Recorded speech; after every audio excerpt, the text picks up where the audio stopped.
Panda Anthem. Ian, what's up? Red Panda Anthem. Red Panda, what's good? Red Panda Anthem. So let's talk about New York City, someplace that's near and dear to our heart. And it's interesting because, we talk about Atlanta a lot as far as the mecca for Black business. Yes. But New York City is where New York City has the largest Black population in America. And it's also the largest city in America. So it's a little disturbing that when we talk about Black businesses, we don't see the same level of Black business in New York than we see in Atlanta, where there's actually more Black people in New York than there is in Atlanta. So but we now have a Black mayor. We have, people that's in high places. So are there any programs for Black entrepreneurs that the city has, or different initiatives or educational resources or things of that nature that people might not know about? Absolutely. So first, as I mentioned at the top, we are Black Entrepreneurs NYC is an initiative of the New York City Department of Small Business Services, and so our commissioner, Commissioner Kevin D. Kim, is squarely focused on the issue of equity in terms of everything that we do, all of the services that our agency provides, and trying to kind of economically unlock the potential of New Yorkers and create security for New Yorkers. So we are an initiative of this agency. And we, Black Entrepreneurs NYC, as you ask about particular programs, was launched in 2019. And I came on board as the inaugural executive director and chief development officer in November 2020. And we have steadily over the past year and a half built out some very key programs that are focused on really delivering information and resources to Black people who are looking to start a business or looking to scale a business that they have. So it came out of a number of conversations and some real research that we did. Like everything, it has to be grounded in the research. But there was a significant amount of research that was done prior to my coming on board. Surveyed over 1,500 Black entrepreneurs, had a great convening at the Apollo Theater in 2020, and had some conversations with community leaders, business leaders, et cetera, to kind of address what are the core issues that we could look at as a city to create some systemic change. And so we looked at these results, and 4 pillars came out of that. And so the programs that we have here at Black Entrepreneurs NYC address those 4 pillars, which are, the issue of equitable access to financing, helping to develop professional networks and provide professional advice to Black people trying to start and scale their businesses, trying to use the city procurement process and the contracting process to attach Black founders to contracts that can allow them to scale their business up and bring on more employees and create that kind of impact for the Black community overall. And then, as I mentioned, those 5 high priority industries, really trying to, this may be a dated metaphor, but trying to put Black folks in the DeLorean, really, and look at the future of entrepreneurship. What areas are going to be poised for high growth for the next generation and beyond? And how do we create those entrees for aspiring and current entrepreneurs to look at starting businesses in those areas? I'm sorry, go ahead. No, that's what I was going to say. We have 5 programs which we've built out over the past year and a half. We've established 5 public-private partnerships to drive these programs as well. Yeah, so there's 1,500 entrepreneurs in the program right now. My first question is, how does one become part of it? And 2, are we restricted to be inside the city limits of New York City, which means obviously the 5 boroughs, or is it a tri-state area? Or can you have the business throughout the state? It's just that the program is run from New York City. Well, the programs run from New York City, and the focus of what we're doing is on residents of New York City. That's not to say that you can't tune into a webinar or a Zoom, just as we're doing right now. I know that you have an audience from around the country, and it's really important because in this era, people from all over the country, all over the world, to be frank, can support a small or medium-sized Black-owned business, locally. So we want to have as many people as possible know about our program so that they can speak to their family, their friends, their colleagues who are actually on the ground here in New York City. But our programs are they're for people who live in New York, taxpayer funded. So the programs are open, and in most cases they're free of charge at the New York City Department of Small Business Services, and ours are no exception. But that's where we're focused.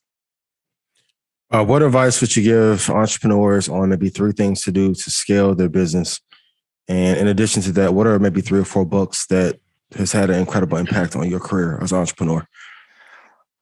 Well, with the 3 things I would say in terms of what to do to scale your business, I would definitely say you should leverage your government and understand what kind of free resources and information is available. You'd be surprised at how many people do not know about the New York City Department of Small Business Services and the programs that we provide. Everything from how do you create a business plan to how do you set up the legal entity to run your business to what are some sources of financing that you should look for. It goes the whole gamut. These are programs that are provided by the New York City Department of Small Business Services. Not to speak of what I mentioned, information on how do you actually look to the city of New York as a client, potentially, by if you are a Black-owned business, certifying your business as a minority and women-owned business enterprise in the city of New York. So looking at the city of New York as a potential client, not just a regulator, as a lot of small businesses unfortunately have the experience with. So that's one thing I'd say. Look at the resources that you have available to you through city government. The next thing I'd say is really focus on building out, what we always talk about, networking. Well, as you said, Ian, you've got to have a plan. I think it's important to kind of think about what industry you're in, have a sense of who is where you want to be, and develop relationships that connect both with what I refer to as horizontal relationships, people who are above you or founders who are above you in terms of experience, but also, that was vertical relationships, but also horizontal relationships.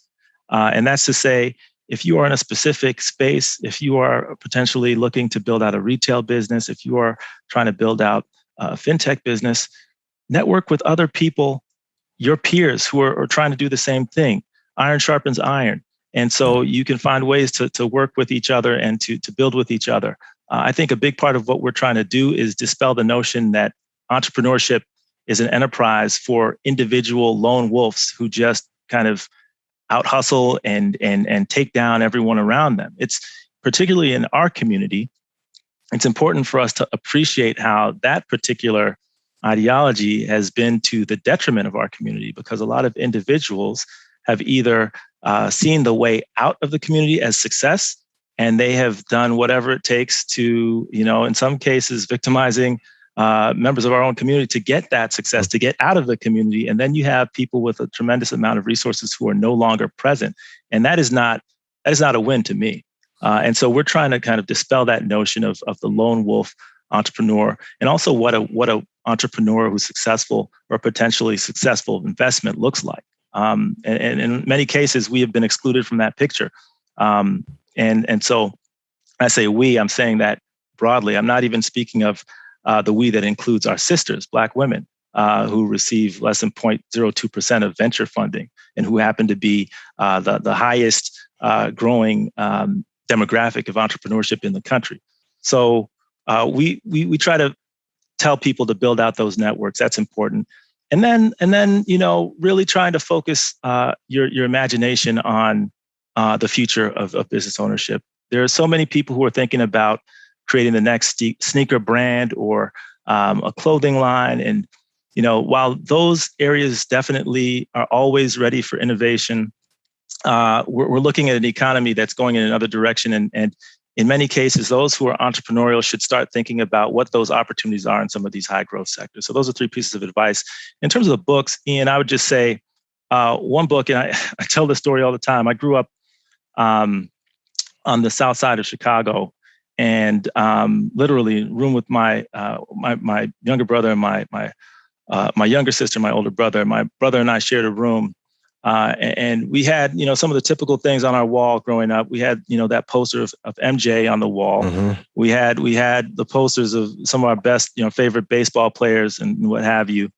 from the Sox. And then on my wall, I was on the top bunk. Literally every night before I went to bed, there was a portrait of Franklin Delano Roosevelt on the wall, and a portrait of the first Black mayor of Chicago, Harold Washington.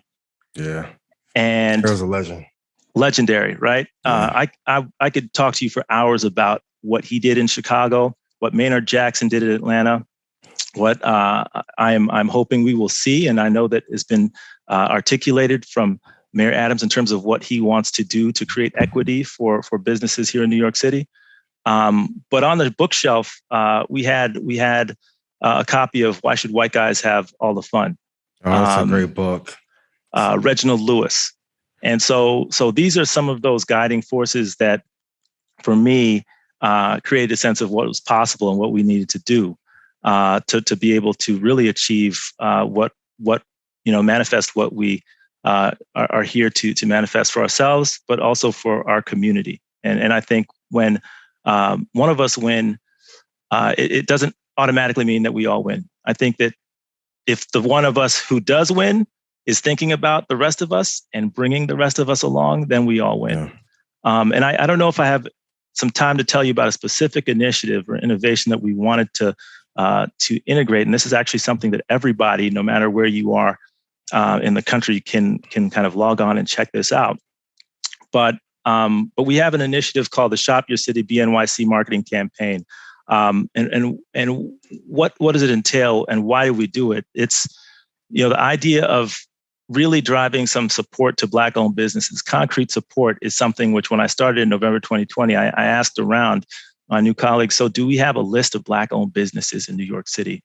Mm-hmm. Do we have a running list that we keep track of? And the answer was no. And I'm asking, what is the resource that we use? And there's an MWBE database, which is minority and women-owned business enterprises. But we could speak about the disparity within the disparity there, right? How many of those are Black-owned businesses? It's a small number. And then how many of those get contracts? It's an even smaller number, right? But there's no such list. They're just kind of links to different articles, that you'll find on Blavity or whatever about Black-owned businesses. But where is the list in New York City? So we said, why don't we just create that directory? And so part of this campaign is really to encourage New Yorkers to shop at Black-owned businesses. We said, we're going to create the city's first ever online Black business directory. So if you go to nyc.gov/shop Black, you will go to what is essentially our beta website, where we are populating this directory with what we hope will be the most comprehensive directory of Black-owned businesses that are situated within the 5 boroughs of New York City. So in this run over the next month and leading up to Juneteenth, we are trying to get all Black-owned businesses within the 5 boroughs to register their business on this website. Again, it's www.shop.nyc.gov/shop Black. And then in the month of June, around Juneteenth, we're going to really push this out. Would love your help as well, you gentlemen, to get the word out to consumers to say, hey, this is a resource that we want you to go to if you really do want to support Black-owned businesses. And mind you, this is not just for Juneteenth or Black History Month. This is year-round. This that Red Panda Anthem. Ian, what's up? This that Red Panda Anthem. Red Panda, This what's that good? Red Panda Anthem. Whole foot going up. I know they can't stand it.